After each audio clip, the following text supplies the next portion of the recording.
સૌથી મહત્વની કલમ છે એટેમ્પ્ટ ટુ મર્ડર। આખો વિડીયો જોતા પહેલા હજુ પણ અમારી ચેનલને સબસ્ક્રાઇબ નથી કરી તો યુટ્યુબ પર સબસ્ક્રાઇબ કરો અને ફેસબુક અને ઇન્સ્ટાગ્રામ પર ફોલો કરો। ધરપકડ જો અત્યારે વાત કરવામાં આવે તો એક મહિલા આગેવાન શીતલબેન ચૌધરી કે જેમની ધરપકડ થઈ ચૂકી છે, એ વાત સામે આવી છે, જેની પુષ્ટિ પણ એ આજે વહેલી સવારે થઈ ચૂકી હતી કે ગતરોજ લગભગ મોડી રાત્રે તેમની ધરપકડ જે છે તે કરી લેવામાં આવી હતી। ત્યારબાદની જો દીક્ષિત વાત કરવામાં આવે આ કેસની અંદર કે ધરપકડ હવે કોની અથવા જે ફરિયાદની વાત કરવામાં આવી હતી, જેમાં બે પત્રકારોના પણ નામ લખવામાં આવ્યા છે, જેમાં દિલુ ચૌધરી અને સાથે જ રમેશ ચૌધરી આ બંનેના નામનો ઉલ્લેખ કરવામાં આવ્યો છે। એ બંનેનું નામ પણ લખવામાં આવ્યું છે। તેની સાથે સાથે ચૌધરી સમાજના કેટલાક આગેવાનો પણ છે અને સાથે જ રબારી સમાજના એ આગેવાનો કે જે આ ઘટના બની એ દરમિયાન સામે પક્ષે એ લોકો પણ ઊભા હતા।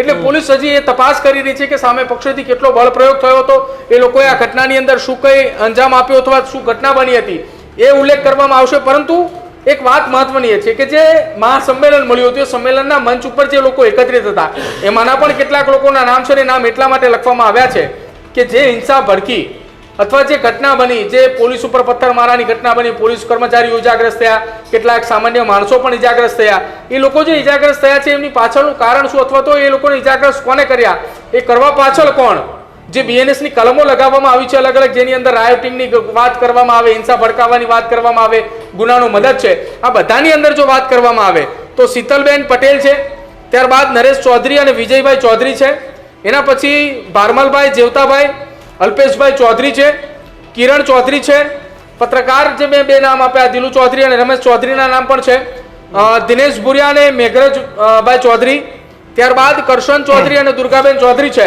અને ચૌધરી સમાજના એક આગેવાન અમરાભાઈ ચૌધરીનું પણ નામ છે। અને સાથે સાથે મહત્વની વાત એ પણ છે દીક્ષિત કે આ ઘટનાની અંદર એક રિટાયર્ડ આર્મી મેન છે, તેમની સામે પણ ફરિયાદ નોંધવામાં આવી છે, તેમનું પણ નામ આ કેસની અંદર જે 15 લોકોના નામજોગ ફરિયાદ દાખલ કરવામાં આવી છે તેમાં ઉલ્લેખ કરવામાં આવ્યો છે। મહત્વની વાત એ જે કલમો લગાવવામાં આવી છે લગભગ 8 થી 10 કરતા વધારે કલમો લાગી છે, તેમાં એક સૌથી મહત્વની કલમ છે એટેમ્પ્ટ ટુ મર્ડર। આ ગંભીર પ્રકારની કલમ છે। આ કલમ જે છે તે દાખલ આ ગુનાની અંદર કરવામાં આવી છે, આ ઓફેન્સની અંદર એ નાખવામાં આવી છે। કદાચિત આ એક કલમ જો ન હોત તો હજી પણ આપણે એવું કહી શકાય કે નહીં રાયોટિંગનો ગુનો નોંધાયો છે, સમાજના આગેવાનો કેટલાક દિવસોની અંદર બહાર આવી જશે। બિલકુલ જી પ્રદીપ, એટલે પોલીસ કોઈને છોડવાના મૂડમાં નથી। આ જ પ્રકારની તમામ અપડેટ જોવા માટે ન્યૂઝરૂમ ગુજરાતને લાઇક, શેર અને સબસ્ક્રાઇબ કરવાનું ભૂલતા નહીં।